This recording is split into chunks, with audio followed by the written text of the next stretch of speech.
Kita kasih tepuk tangan yang luar biasa bagi Tuhan kita. Haleluya. Bagimu segala hormat, pujian, kemuliaan dari kekal sampai kepada kekal. Engkau Allah yang layak terima pujian. Engkau Allah yang layak terima penyembahan. Bahkan Engkau yang layak terima setiap pengabdian kami. Kami ada sebagaimana kami ada semua karena anugerah Tuhan. Kami berdiri kuat sampai hari ini semua karena kebaikan Tuhan. Kami menyiapkan hati kami untuk mendengar kebenaran firman Tuhan. Urapi hamba-Mu, sucikan, kuduskan, tahirkan, ampuni. Bahkan persiapkan untuk boleh menjadi berkat yang besar bagi umat-Mu di tempat ini. Segala rancangan yang jahat kami cabut, kami patahkan kuasanya. Allah Roh Kudus, Engkau disambut di tengah-tengah umat-Mu.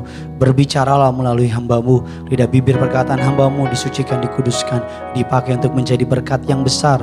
Nama Tuhan yang dipermuliakan. Jaringan yang kami pakai disucikan, dikuduskan untuk kemuliaan bagi nama Tuhan. Segala yang jahat kami ikat, kami patahkan, kami hancurkan kuasanya di dalam nama Tuhan kami Yesus Kristus. Setiap kita yang siap diberkati firman Tuhan, sama-sama dengan bangga kita katakan amin. Kita kasih tepuk tangan yang luar biasa bagi Tuhan kita. Silakan duduk kembali saudara. Haleluya, puji Tuhan. Suatu sukacita yang besar bagi saya bisa kembali melayani saudara dalam ibadah tengah minggu Gereja Tiberias Indonesia. Terimalah salam dari mimbar ini. Shalom Tiberias. Masih bisa lebih keras lagi. Shalom Tiberias. Apa kabar semuanya saudara? Tuhan Yesus itu baik, amin. Saya belum melihat tangan-tangan yang diberkati Tuhan Yesus, bisa lambaikan tangan saudara. Kita kasih tepuk tangan dulu yang luar biasa bagi Tuhan kita. Terima kasih kepada Tuhan Yesus yang sangat saya kasihi untuk kepercayaannya. Saya boleh melayani pada malam hari ini. Terima kasih kepada yang terhormat dan yang saya banggakan, Gembala Sidang Gereja Tiberias Indonesia, Bapak Pendeta Dr. Yesaya Pariaji, Ibu Pendeta Darniati Pariaji, untuk kesempatannya saya boleh menjadi berkat pada malam hari ini. Sebelum kita masuk dalam kebenaran firman Tuhan, mari sama-sama kita mengangkat Alkitab kita tinggi-tinggi. Apapun Alkitab saudara, elektronik atau cetak, mari sama-sama angkat Alkitab saudara tinggi-tinggi. Tiberias Gading Nias di lantai 3, lantai 4. Saudara juga ada di rumah, mari sama-sama ikuti doa saya dalam nama Tuhan Yesus Kristus. Aku percaya Alkitabku ini adalah firman Allah yang hidup. Aku adalah sama seperti yang difirmankannya. Aku adalah sama seperti yang dijanjikannya. Aku yang terima firman Tuhan, hidupku tidak akan sama lagi. Semua yang percaya kita katakan amin, haleluya. Keluarkan pulpen saudara, keluarkan catatan saudara. Kita akan sama-sama belajar kebenaran firman Tuhan. Masih dalam bagian merayakan Paskah, hari kebangkitan Tuhan Yesus. Judul yang Tuhan kasih di hati saya, bisa tolong ditampilkan. Judulnya adalah disertai yang telah bangkit. Disertai yang telah bangkit. Apa judulnya saudara? Disertai yang telah bangkit. Kita akan sama-sama belajar mengenai sebuah kisah yang menarik. Perjalanan ke Emmaus. Ada begitu banyak pengajaran yang luar biasa. Kisah mengenai perjalanan ke Emmaus menjadi salah satu kisah yang paling terpanjang. Yesus menampakkan dirinya. Dibanding kisah Yesus menampakkan diri kepada ayat-ayat yang lain, kisah Yesus menampakkan diri kepada dua orang murid ini menjadi kisah yang paling luar biasa. Kisah yang paling panjang. Saudara, sama-sama kita akan belajar kebenaran firman Tuhan. Kita sama-sama melihat Injil Lukas 15. Injil Lukas 15 ayatnya yang ke-13 sampai dengan ayatnya yang ke-21. Kita akan baca bergantian. Saya baca ayat yang ke-13, saudara baca ayatnya yang ke-14, demikian seterusnya. Injil Lukas 15 ayatnya yang ke-13 sampai dengan ayatnya yang ke-21, bisa tolong ditampilkan. Injil Lukas 15 ayatnya yang ke-13 sampai dengan ayatnya yang ke-21. Bisa ditampilkan? Ya. Mantap, bisa? Oke, kita buka sama-sama saudara di Alkitab saudara hari ini. Karena tampaknya terjadi gangguan sinyal saudara. Haleluya saudara. Puji Tuhan, telah mati lampu itu. Haleluya. Silau sekali di sini saudara, seperti di surga rasanya. Injil Lukas 15 ayat yang ke-13 sampai dengan ayatnya yang ke-21 bisa baca di Alkitab saudara. Yuk bisa buka, oke. Yang tidak bawa apa-apa, tidak modal hari ini, celakalah engkau malam ini. Karena tidak muncul di layar saudara ya. Akan datang waktunya hakiman dari Allah itu saudara ya. Jangan ketawa, lu bertobat saudara. Injil Lukas 15, 13 sampai dengan ayatnya yang ke-21. Yang sudah di sana sama-sama dengan saya katakan, saya siap diberkati. Saya baca ayat yang ke-13, saudara baca ayat yang ke-14, demikian seterusnya. Pada hari itu kemudian, loh kok itu ayatnya ya? Oh mohon maaf saudara, mohon maaf saya yang salah. Injil Lukas 24 Tuhan Yesus. 13, 24, haleluya. Mohon maafkan saya, udah ada tapi saya salah sebut ya saudara ya. Maklum Euforia anniversary saudara. Iya, hari ini saya hari pernikahan 300 tahun hari ini saudara ya. Itu dia ya. Ternyata saya yang salah, bukan mereka yang salah. Pendeta juga manusia saudara. Haleluya. Mohon maaf ya teman-teman di sana ya. Haleluya. Mari sama-sama. Jadi malu saya. Injil Lukas 24, saya lihat contekan yang salah saudara. Injil Lukas 24 ayat yang ke-13. Pada hari itu juga 2 orang dari murid-murid Yesus pergi ke sebuah kampung bernama Emmaus yang terletak 7 mil jauhnya dari Yerusalem. 14 saudara. Ketika mereka sedang bercakap-cakap dan bertukar pikiran, datanglah Yesus sendiri mendekati mereka, lalu berjalan bersama-sama dengan mereka. 16 saudara.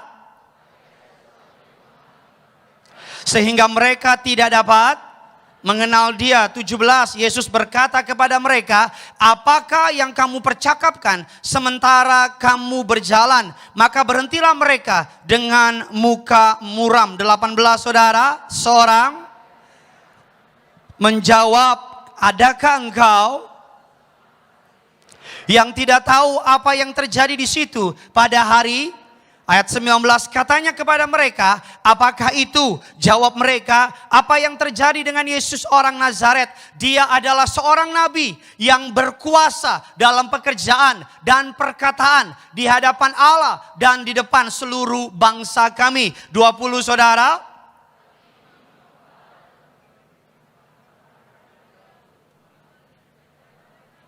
Ayat yang ke-21 sama-sama kita baca, padahal tetapi sementara itu telah lewat berapa? Sejak semuanya apa? 22 tanggung sampai 24. Tetapi beberapa perempuan dari kalangan kami telah mengejutkan kami. Pagi-pagi buta mereka telah pergi ke kubur. 23 saudara.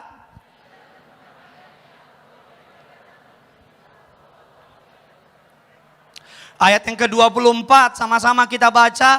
Dan beberapa teman kami telah pergi ke kubur itu. Dan apa yang dikatakan perempuan itu. Tetapi dia tidak melihat mereka. Alkitab mengatakan perjalanan ke Emmaus adalah sebuah kisah yang sangat indah. Dalam perjalanan ini ketika Yesus bangkit dari kubur, ketika ia menampakkan diri kepada para perempuan dan para murid-murid, penampakan berikutnya Yesus menampakkan diri kepada 2 murid ini.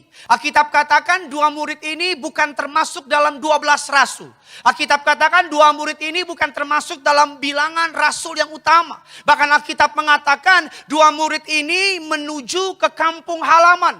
Mereka meninggalkan Yerusalem. Padahal Yesus berkata, ketika aku mati, engkau harus berkumpul bersama menantikan kebangkitan aku. Mengapa mereka tidak berkumpul bersama-sama, tetapi mereka pergi ke Emmaus, kembali ke kampung halaman. Terjemahan Inggris yang mengatakan downcast. Mereka mengalami suatu hal yang menyedihkan. Mereka mengalami secara psikolog mereka terpukul. Mereka meninggalkan Yerusalem. Mereka meninggalkan mimpinya. Mereka meninggalkan imannya. Mereka baru melihat pembunuhan yang paling brutal. Guru mereka, master mereka, Tuhan mereka ketemukan tidak berdaya di kayu salib. Katakan amin dulu.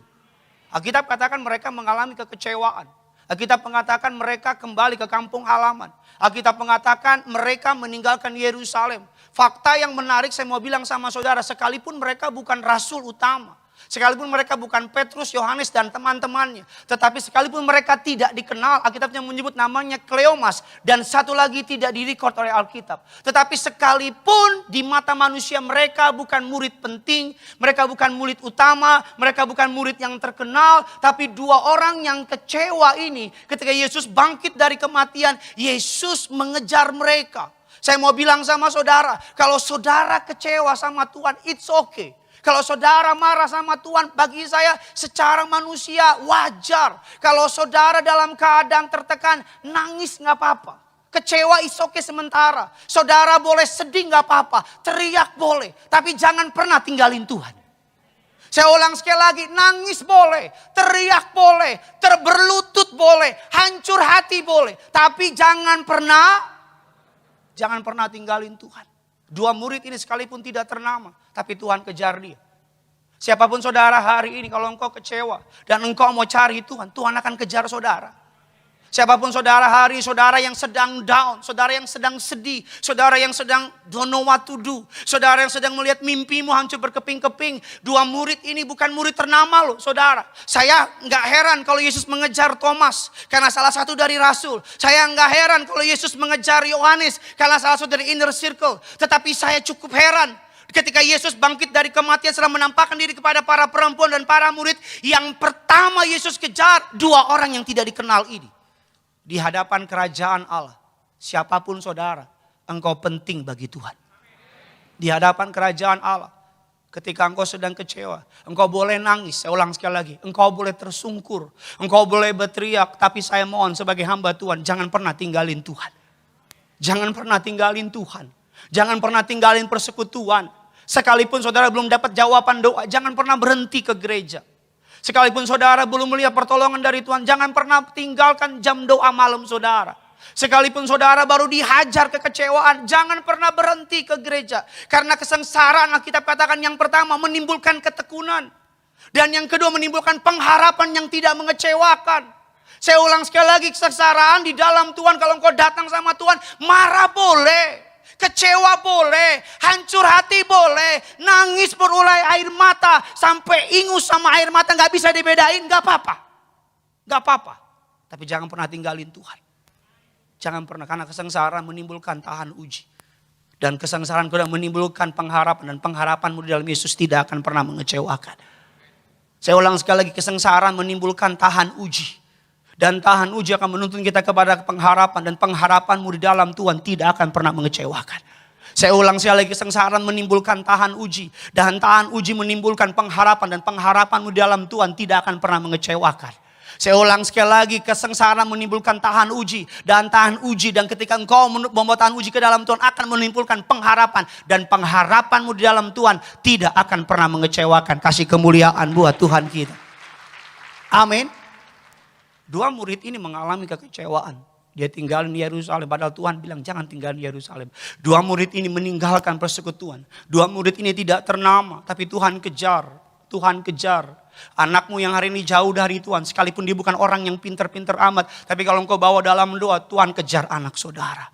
Hari ini engkau punya orang yang kau kasih, sekalipun mungkin bukan orang kaya, tapi kalau engkau bawa dalam Tuhan, Tuhan akan kejar orang itu.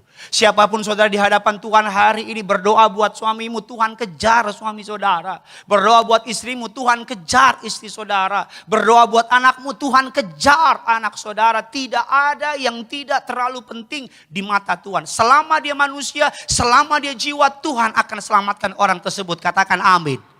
Peristiwa ini terjadi untuk mempersiapkan murid-murid. Sama-sama bilang sama saya, mempersiapkan murid-murid. Karena Yesus hanya sekitar 40 hari menemani mereka. Yesus akan naik ke surga. Dalam peristiwa The Ascension of Christ, Yesus naik ke surga. Yesus tidak akan tampak secara mata. Ini menjadi pengajaran buat kita. Bahwa selama ini murid-murid melihat Yesus tampak mata. Imannya berdasarkan Yesus ada di sekitar mereka. Tapi ketika Yesus naik ke surga, Yesus menjadi omnipresence. Kalau Yesus secara fisik hanya fisik manusia, kalau dia diundang khotbah di Tiberias Gading Nias, cuma bisa di Gading Nias. Nggak bisa di Tarutung, Siborong-Borong, dan teman-temannya. Ketika Yesus naik ke surga, dia menjadi omnipresence. Dia bisa ada di mana. Hari ini ada ibadah di gereja tiap Rabu, di seluruh gereja, di tempat yang sama, di seluruh gereja menyebut nama Yesus. Yesus hadir bersama dengan mereka. Amin saudara. Peristiwa ini Yesus mengejar orang yang kecewa. Kita buka tadi ayat yang ingin saya buka. Saudara, kisah yang sama, Injil Lukas 15, ayatnya yang ke-20. Injil Lukas 15, nggak ada di slide, ini saya tiba-tiba ingat ayatnya. Injil Lukas 15, ayatnya yang ke-20. Yuk sama-sama kita baca. Injil Lukas 15, ayatnya yang ke-20. Tiberias Gading Nias. 3, 2, 1, iya.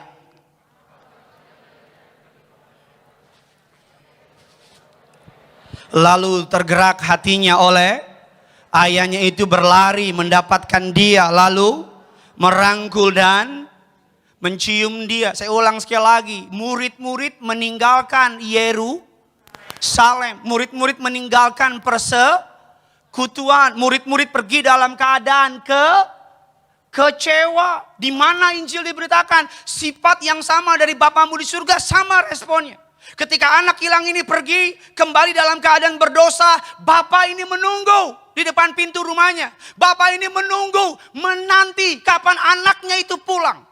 Alkitab katakan ketika anaknya dilihat dari kejauhan, bapak ini yang lari. Dua murid ini pergi dalam keadaan kecewa. Mungkin dia berkata demikian, udah mati Tuhan saya. Udah gak bangkit dia. Dia gak berdaya di kayu salib. Dia tinggalin Yerusalem dalam keadaan kekecewaan. Dia tinggalin Yerusalem dalam keadaan kepahitan. Dia tinggalin Yerusalem dalam keadaan, katanya Tuhan, kok mati? Katanya Tuhan, kok malah dikalahkan? Katanya Tuhan. Kita buka satu ayat saudara, biar saudara dan saya bisa lebih mengerti lagi saudara. Alkitab katakan demikian di ayatnya yang ke-21. Injil Lukas ayatnya yang ke-24, ayat yang ke-21. Sama-sama kita baca, 3, 2, 1, ya. Padahal kami mengharapkan bahwa dialah yang datang. Padahal saya dulu harapin Tuhan tolong saya. Padahal dulu saya harapin Tuhan kasih pekerjaan itu. Padahal coba aja dulu Tuhan tolong saya. Coba aja dulu Tuhan bela saya. Murid-murid ini berjalan dalam keadaan kekecewa. Murid ini berjalan dalam keadaan kepahitan. Apa yang bisa kita pelajari disertai yang telah bangkit. Yang pertama, saya masuk dalam inti khotbah saya. Kebangkitan Yesus membuat atau mengubah arah isi pembicaraan kita. Kebangkitan Yesus, tolong tampilkan, Jesus resurrection change our conversation. Kebangkitan Yesus mengubah arah isi pembicaraan kita. Tadinya pembicaraan mereka penuh dengan kekecewaan. Tadinya pembicaraan mereka penuh dengan kepahitan. Tadinya pembicaraan mereka penuh dengan hal-hal yang negatif. Yesus mati, Yesus disiksa, dia nggak bangkit dan sebagainya dan sebagainya. Tetapi Alkitab katakan dua orang kecewa ini dikejar oleh siapa? Oleh Yesus. Kalau ada orang yang saudara kasihi kecewa sama Tuhan, doakan. Tuhan akan kejar orang itu. Kalau ada orang yang saudara kenal tinggalin Yesus karena kecewa, doakan. Tuhan akan kejar orang itu. Dua orang ini Tuhan kejar. Anak yang hilang itu, papanya yang menanti. Kalau ada orang yang hari saudara kenal, kecewa dari Tuhan, dan mundur imannya dari Tuhan, doakan. Tuhan akan kejar orang itu. Seperti dua murid ini, Tuhan kejar. Ketika Yesus bangkit dari kematian, totally change. Pembicaraan mereka berubah. Pembicaraan mereka membicarakan Yesus yang mati, Yesus yang bangkit, Yesus yang menang atas maut. Ketika Yesus bangkit dari kematian, pembicaraan, selalu saya mau bilang sama saudara, isi dari pembicaraan anak Tuhan harusnya penuh dengan iman. Katakan amin.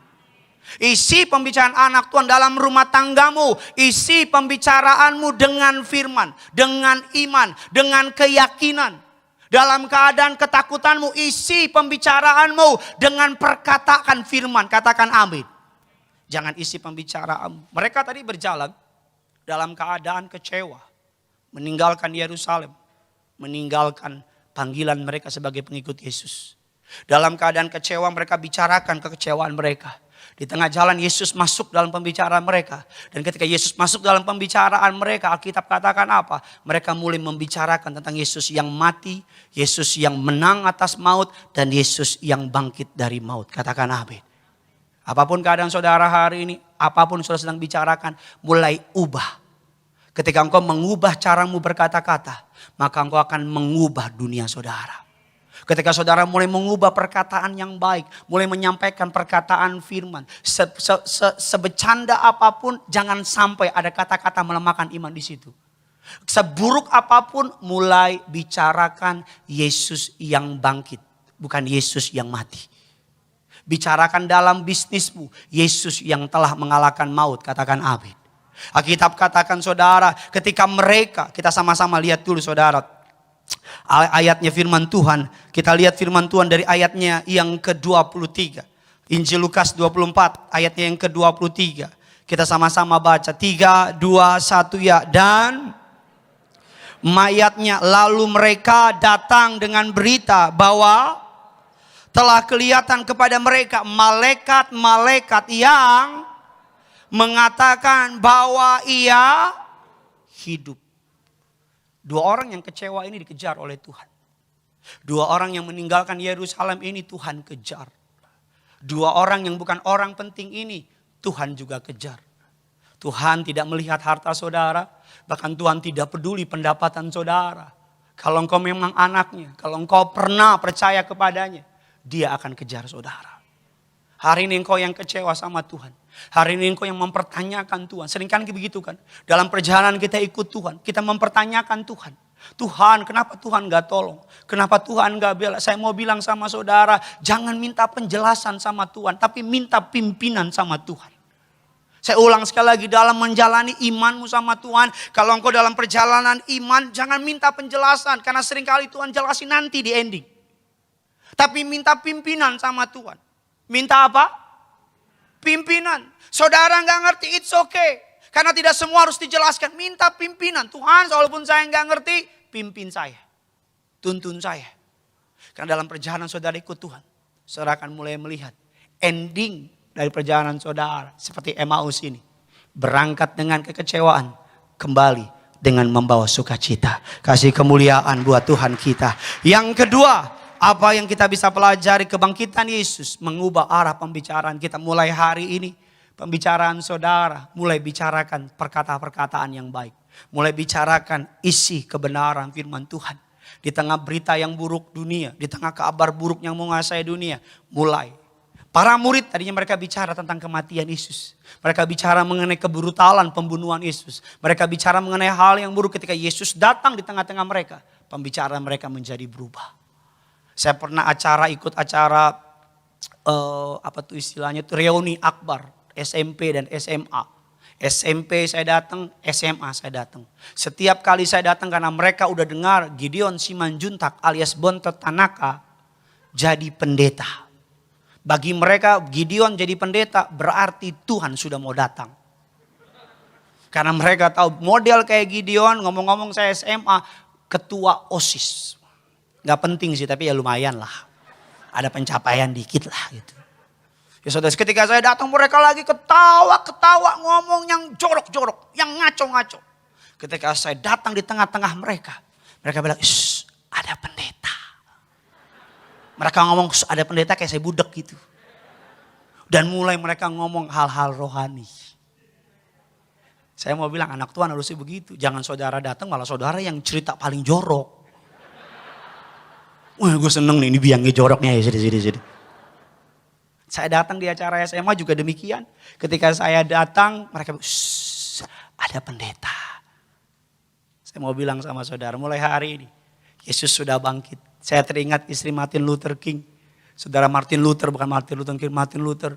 Suatu hari dia lihat suaminya termenung, termurung, menghadapi masalah begitu berat. Tiap hari diem aja dalam keadaan tertekan. Suatu hari istrinya bangun pakai pakaian hitam, pakaian berkabung, pakai veil atau penutup hitam. Suaminya tanya Martin Luther, tanya demikian, mau kemana kamu? Dijawab sama istrinya, dikatakan saya mau pergi ke pemakaman. Martin Luther tanya, siapa yang meninggal? Kok saya nggak tahu? Tuhan kita Yesus mati dan dia nggak bangkit lagi. Dan Martin Luther bilang, ngomong apa kamu perempuan? Yesus bangkit, Yesus mati dan Yesus bangkit. Apa jawab istrinya? Kalau Yesus bangkit dari kematian, mengapa kamu termurung seperti tidak punya iman?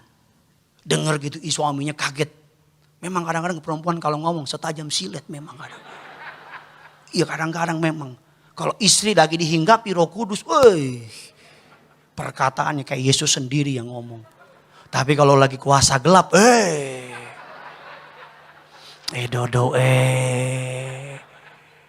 tergantung dipakai yang mana. Kita berdoa para istri semua dipakai Tuhan. Tapi kalau lagi naik motor, sen ke kiri, beloknya ke kanan.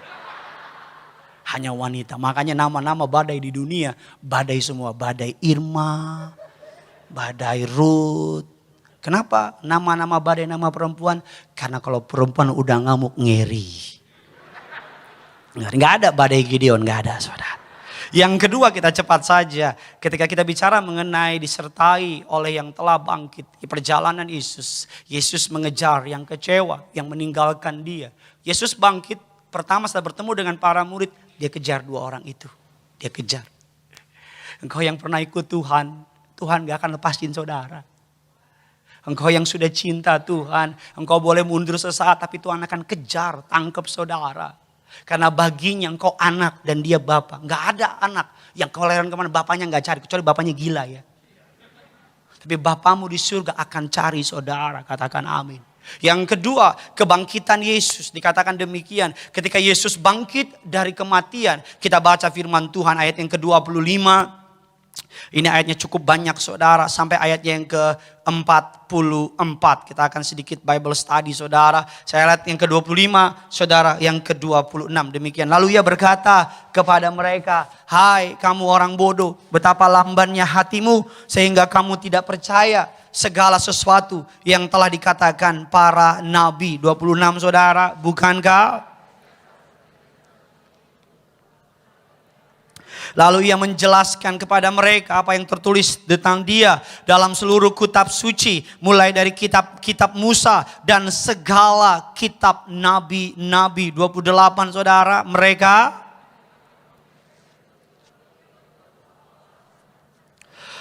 tetapi mereka sangat mendesaknya, katanya, tinggallah bersama-sama dengan kami. Sebab hari telah menjelang malam dan matahari hampir terbenam. Lalu masuklah ia untuk tinggal bersama-sama dengan mereka. 30 waktu.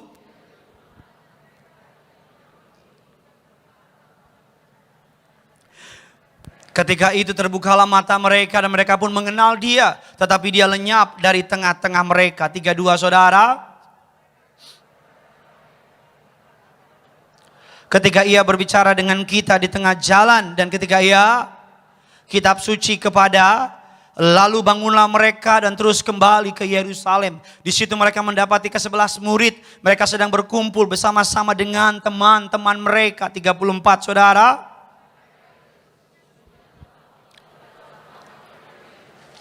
Lalu kedua orang itu menceritakan apa yang terjadi di tengah-tengah jalan. Bagaimana mereka mengenal dia pada waktu ia memecah-mecahkan roti. 36 saudara, tolong diklik ikuti saya. Dan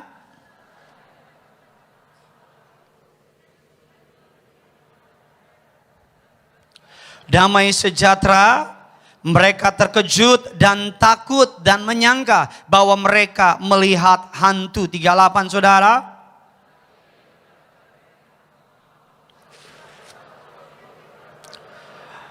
Lihatlah tanganku dan kakiku, aku sendirilah ini. Rabalah aku dan lihatlah, karena hantu tidak ada daging dan tulangnya, seperti yang kamu lihat padaku. 40 saudara. Dan ketika mereka belum percaya, ia memperlihatkan tangan kepada mereka, ayat 41. Dan ketika mereka belum percaya karena girangnya dan masih heran, berkatalah ia kepada mereka, adakah padamu makanan di sini? 42 saudara. 44, lalu ia berkata kepada mereka, inilah perkataanku yang telah kukatakan kepadamu ketika aku masih bersama-sama dengan kamu, yakni bahwa harus digenapi semua yang ada tertulis tentang aku di dalam kitab Taurat Musa dan kitab nabi-nabi dan kitab Mazmur. Katakan amin saudara. Yesus, perjalanan Yesus menuju ke Emmaus, dia mengejar dua orang yang kecewa. Dalam perjalanan pembicaraan mereka penuh dengan kepahitan, down case, penuh dengan kekecewaan. Yesus kejar mereka. Ketika Yesus di tengah-tengah mereka, pembicaraan mereka berubah. Saya berdoa ketika Yesus ada di tengah-tengah saudara, pembicaraan saudara menjadi berubah. Mengapa berubah? Karena pembicaraan saudara penuh dengan kesaksian. Saudara akan menceritakan betapa Tuhan sangat baik sama saudara. Saudara akan menceritakan betapa Tuhan tolong saudara, betapa Tuhan bela saudara. Karena ketika saudara ada Yesus di tengah-tengah saudara, maka Tuhan akan memberikan kesaksian demi kesaksian. Katakan amin. Berapa banyak tempat ini yang mau pembicaraan saudara penuh dengan kesaksian? Angkat tangan saudara. Jangan turun dulu, jadi sesuai iman saudara. Katakan amin. Saya berdoa dalam rumah tanggamu, perkataanmu penuh kesaksian. Saya berdoa dalam bisnismu, perkataanmu penuh kesaksian. Saya berdoa kemana engkau melangkah, Tuhan tambahkan kesaksian yang baru dalam hidup saudara. Saudara nggak bisa berhenti. Pembicaraan orang yang kenal saudara, tadinya kenal saudara orang yang pesimis. Orang yang kenal saudara orang yang nggak punya iman. Tapi ketika Yesus berjalan bersama dengan saudara seperti dua orang tadi. Bukan orang penting, orang kecewa. Yesus di tengah-tengah mereka, pembicaraan mereka totally change. Yang kedua, ini kesukaan saya. Ketika Yesus berjalan di tengah-tengah mereka. Alkitab katakan Jesus resurrection change our Bible study. Kebangkitan Yesus mengubah cara kita memahami Alkitab. Katakan amin. Ketika saudara, para murid-murid mereka bukan gak pernah dengar. Para murid-murid mereka bukan gak pernah tahu. Para murid-murid mereka bukan belum pernah diajar. Tapi ketika mereka dalam kekecewaan, ingatan mereka tenggelam dalam ketakutan.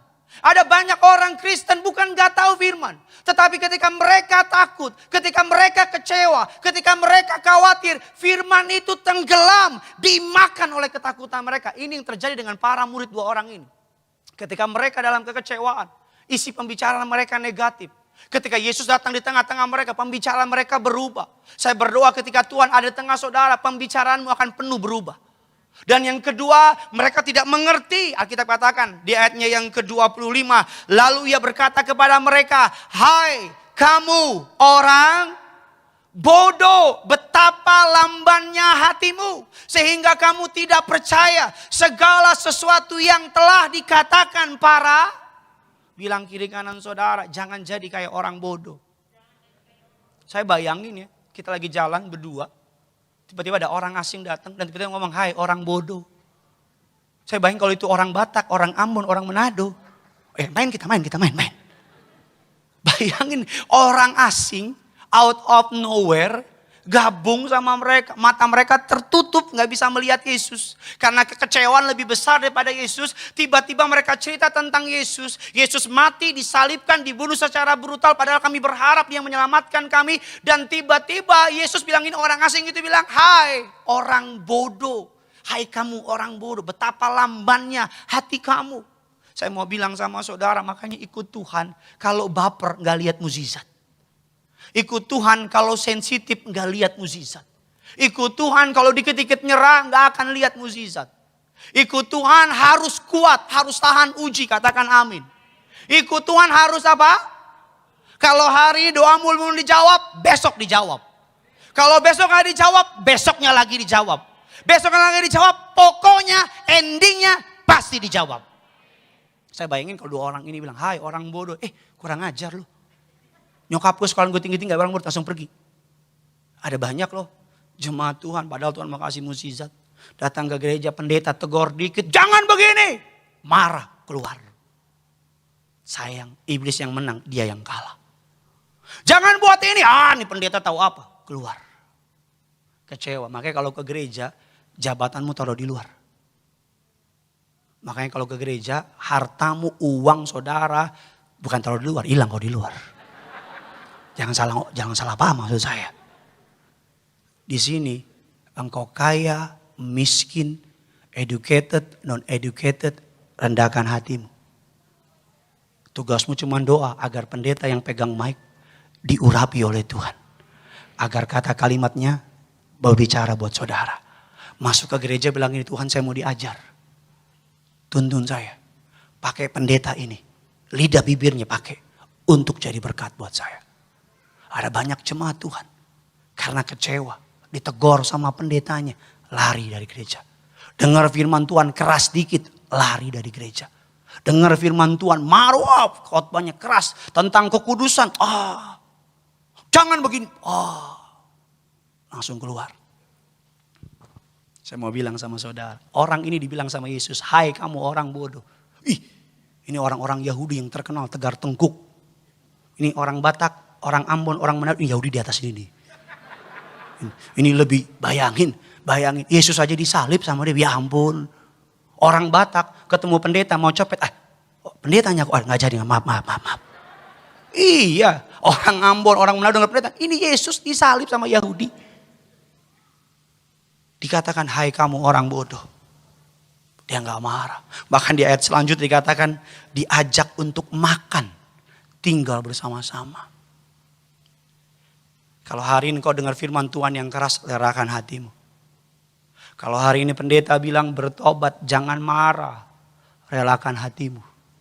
Kalau pendeta bilang, Pak, kasih istrimu, jangan begini-gini, relakan hatimu. Relakan hatimu, bertobatlah.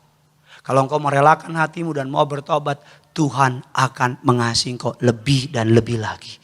Amin saudara.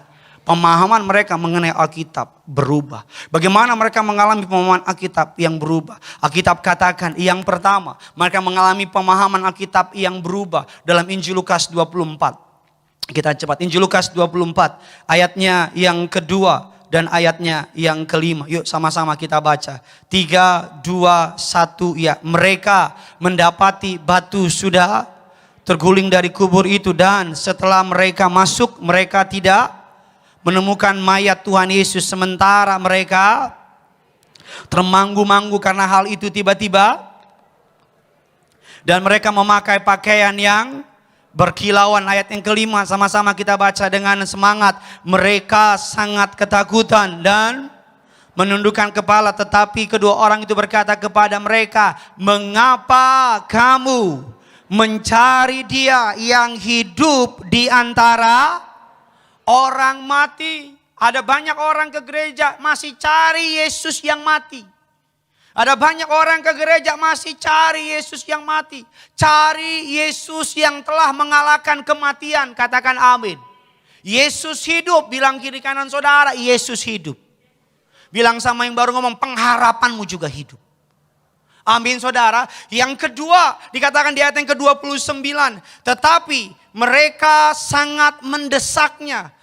Dalam Injil Lukas 24 tadi. Mereka sangat mendesaknya. Katanya, tinggallah bersama-sama dengan kami. Ayat yang ke-29 tolong. Tinggallah bersama-sama dengan kami. Sebab hari telah menjelang malam. Dan matahari hampir terbenam. Lalu masuklah ia untuk tinggal bersama-sama dengan mereka. Bagaimana mengalami pemahaman Alkitab dengan cara berbeda. Ketika Yesus berjalan bersama-sama dengan mereka. Yang pertama mereka melihat Yesus hidup. Pemahaman mereka tentang Yesus yang hidup menjadi berubah. Menjadi totally change, berubah. Alkitab akan menjadi benar-benar hidup ketika saudara percaya Yesus benar-benar mengalahkan maut. Ketika saudara percaya bagi Yesus tidak ada yang mustahil. Bagi Tuhan tidak ada yang tidak mungkin bagi saudara dan saya. Dan kedua apa? Mereka mendesak, ayo tinggal.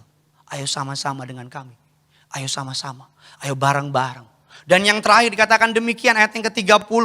Dan 31, 35. Waktu ia duduk makan dengan mereka. Ia mengambil roti. Ayat 30, ia mengambil roti, mengucap berkat, lalu memecah-mecahkannya. Dan memberikannya kepada mereka. Ketika itu terbukalah mata mereka. Dan mereka pun mengenal dia. Tetapi ia dari tengah-tengah mereka, 35 sama-sama kita baca.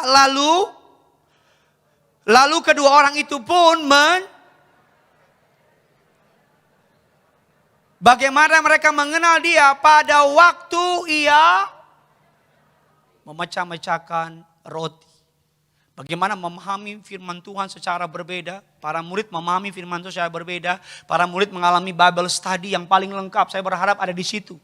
Karena Yesus menceritakan dari kitab Pentakuk, kitab para nabi, kitab perjanjian. Dia ceritakan di situ. Semua kitab Mazmur diceritakan oleh Yesus. Dua orang murid ini yang kurang ternama, yang kurang penting ini mendengar langsung direct dari si firman itu sendiri. Dia dengar langsung dari Yesus. Ketika mereka mendengar dari Yesus dan ketika mereka melihat Yesus memecah-mecah roti, melakukan perjamuan kudus, mata mereka terbuka.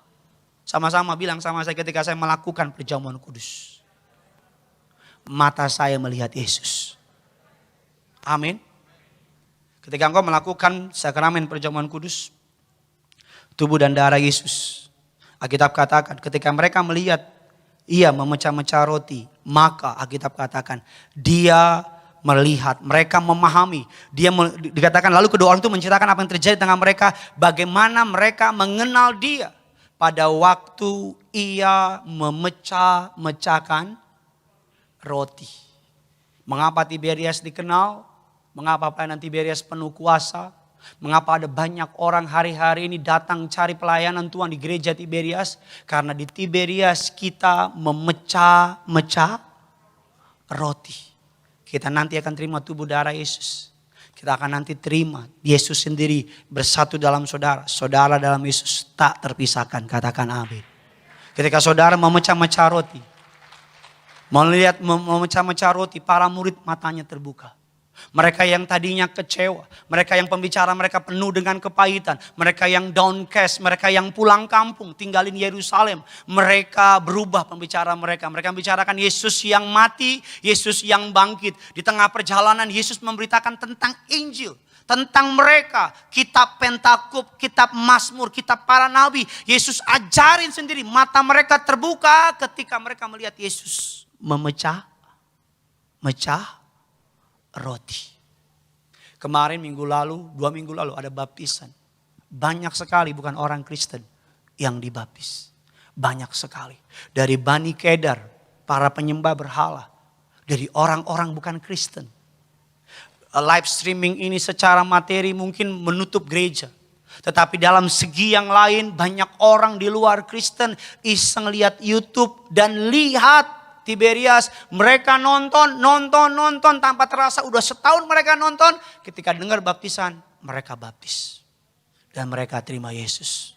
Saya percaya 2 minggu lalu surga sibuknya minta ampun. Amin. Ayo kasih kemuliaan buat Tuhan kita lebih lagi. Bahkan ada jemaat yang WA saya berkali-kali DM saya, Pak kapan baptisan, kapan baptisan. Saya bilang kenapa ngotot banget sih, saya bukan orang Kristen Pak. Saya nggak tahu kapan mati, takutnya kena COVID mati. Saya belum terima Yesus. Dibaptis, ketika dibaptis dia naik ke atas, dia bilang sama pengerja, berarti saya sudah Kristen ya? Saya bilang ya sudah. Tahu dari mana yakinnya? Iman. Oh kalau gitu, dia kayak kurang yakin gitu saudara. Mau lebih lama, saya tenggelamin 1 hari sih. Yang kau nanti bangkit benar-benar sama Yesus gitu. Bukan sama kita, bangkit benar-benar ngambang udah gitu. Iya, ngobrol sama teman pengerja, mereka bilang ketika naik ke atas, perempuan. Yes, aku udah jadi Kristen. Yes, ada orang Kristen jadi orang Kristen gak bangga, dia bangga yes. Aku udah Kristen ya, aku udah Kristen ya. Dia bilang sama pengerja gitu, aku udah Kristen ya. Kita mau bilang, belum gitu, gak enak. Kayaknya belum deh, masih jauh neraka lo. Iya, saya mau bilang sama saudara, mereka nggak lihat, mata mereka dibutakan. Tapi ketika mereka melihat Yesus memecah-mecah roti, mereka lihat itu Yesus. Jangan sampai tidak ada perjamuan di rumahmu. Jangan sampai engkau tidak memecah-mecah roti di rumah saudara. Jangan sampai, makanya kenapa pernikahan di gereja Tiberias selalu ada perjamuan kudus. Dan mengapa perjamuan kudus dulu sebelum pemberkatan pernikahan? Karena harus ada darah dulu sebelum masuk ke dalam pernikahan yang kudus. Ketika ada tubuh dan darah tercurah, ketika ada minyak tercurah, saudara dan saya sudah melewati itu, masuk ke dalam pernikahan. Iblis gak lagi punya hak buat saudara, katakan amin. Yang ketiga, yuk, yang terakhir saudara, imam musik boleh maju ke depan. Apa yang bisa kita pelajari disertai yang telah bangkit? Yang pertama, ketika mereka berjalan dari Emmaus, berjalan dari Yerusalem ke Emmaus dalam keadaan kekecewaan, mereka, pembicaraan mereka berbeda, berubah ketika mereka bersama arahnya. Saya bilang arahnya. Tadinya arah mereka dalam kepahitan. Sekarang arah mereka dengan sukacita. Yang kedua, cara mereka memandang salib. Cara mereka memandang Alkitab berubah. Saya berdoa, ada banyak orang pinter banget. Pinternya minta ampun. Profesor, doktor, karburator, bocor dan lain-lain. Tapi buka Alkitab, gak ngerti. Gak ngerti. Ada banyak orang hebat, tapi dengar khotbah Pak Pariaji, gak ngerti. Tapi ketika benar-benar bertobat, ketika benar-benar baru keluar dari baptisan, buka Alkitab, oh ini maksudnya. Dengar khotbah Pak Pariaji, oh ini. Ada seorang jenderal yang saya layani. Dia bilang, Pak tadi saya gak ngerti Pak. Saya khotbah Pak Pariaji gak paham. Tapi ketika saya dibaptis sama Pak Pariaji, keluar dari kolam, semenjak itu saya ngerti khotbah Pak Pariaji. Kalau sudah ikutin khotbah Pak Pariaji, kaya akan pengajaran di situ. Makanya saya kasih jempol orang-orang yang ikut khotbah Pak Pariaji. Kalau saudara ikut khotbah Pak Pariaji, saudara akan memahami Pak Pariaji bukan hanya mengajar soal di bumi, tapi dia mempersiapkan saudara untuk terbang ke awan-awan. Amin. Jangan cari khotbah yang senengin telingamu doang. Cari khotbah yang membuat engkau merasa tuh gak enak gitu. Kayak, aduh gila, kau masih jauh nih. Aduh gila, kau masih banyak kelemahan. Saya dengar jenderal ini bilang, ketika saya dibaptis, mungkin jenderal ini nonton. Ketika saya dibaptis keluar dari kolam baptisan, saya jadi ngerti isi firman. Dulu baca Alkitab ngantuk Pak, gak ngerti. Ada beberapa orang gini-gini. Karena dia juga pahamin apa yang saya maksud. Ketika saudara mengalami kebangkitan Yesus dalam hidup saudara, kau baca firman, Roh Kudus kayak bukain firman. Roh Kudus kayak pahami. Jadi kau ngerti, oh iya. Oh maksudnya ke sini. Oh maksudnya ke sini. Baca firman bukan hanya pakai otakmu, tapi pakai hatimu. Kalau pakai otakmu, kau bilang dongeng. Buat-buat. Tapi kalau pakai imanmu, kau akan bilang, oh iya. Firman Tuhan hidup. Firman Tuhan berkuasa. Firman Tuhan sanggup berkati saudara. Amin saudara. Yang ketiga, yang terakhir. Disertai yang telah bangkit. Kebangkitan Yesus mengubah cara kita bersaksi. Jesus resurrection change our way of witnessing. Cara kita bersaksi menjadi berubah. Kenapa berubah? Kita buka dasar firman Tuhan. Ayat yang ke-45 dan 49. Yuk sama-sama kita baca. 3, saya baca 45. Lalu ia membuka sehingga mereka apa? Ayo saudara kalau buka firman Tuhan, bilang Tuhan buka pikiranku. Biar aku mengerti firman Tuhan. Saudara boleh pinter. Karena banyak profesor buka Alkitab gak ngerti. Tapi banyak orang miskin SD aja gak lulus. Tapi ngerti. Ayat 45 tolong tampilkan. Lalu ia membuka pikiran mereka. Sehingga mereka mengerti kitab suci. Kemarin di bawah ada seorang pejabat tinggi, bintang 3. Kami ceritakan soal minyak anggur. Kami ceritakan soal tubuh darah Yesus. Kami ceritakan soal pengurapan. Karena orang itu rendah hati dan cinta Tuhan, dia ngerti. Tapi banyak orang pinter ceritain soal minyak urapan, soal perjamuan kudus. Karena terlalu pinter, saking pinternya sampai Tuhan juga gak bisa masuk ke dia. Betul? Buka. Saya kalau buka Alkitab, Tuhan bukakan. Roh Kudus akan terangin jalan saudara sehingga engkau ngerti. Ayat yang ke-46. Katanya kepada mereka, ada tertulis demikian, Mesias harus menderita, bangkit dari antara orang mati pada hari yang ketiga. 47 saudara. Dan stop saudara, baca lebih keras lagi. 1, 2, 3. Dan lagi dalam namanya berita dan pengampunan dosa harus kepada segala bangsa, mulai ayat 48. Kamu adalah saksi dari semuanya. 49 sekali lagi. Dan aku akan mengirim kepadamu apa yang dijanjikan Bapakku. Tetapi kamu harus sampai kamu diperlengkapi dengan kekuasaan dari. Saya simpulkan khotbah saya. 2 orang murid Kleomas langsung gak dicatat. Berjalan dalam kekecewaan. Berjalan dalam apa? Mereka bilang, Guru sudah mati. Rabi sudah digantung. Mereka di otak mereka penuh dengan kejadian traumatik. Yesus dicambuk, Yesus dipaku, mahkota duri. Mereka berjalan, Alkitab katakan mereka tertunduk. Karena apa? Sudah downcast. Mereka sudah benar-benar kecewa. Mereka bilang, pengharapan saya sudah hilang. Dalam tengah-tengah perjalanan mereka ada orang asing, mereka gak kenal Yesus. Orang kalau udah kecewa, orang kalau udah pahit, orang kalau udah benar-benar downcast, diberitain firman apa nggak bisa baca. Dikasih tahu pengharapan nggak bisa. Karena kekecewaan udah nguasain dia. Yesus di tengah-tengah mereka nggak bisa kenalin. Di tengah perjalanan pembicaraan mereka mulai berubah.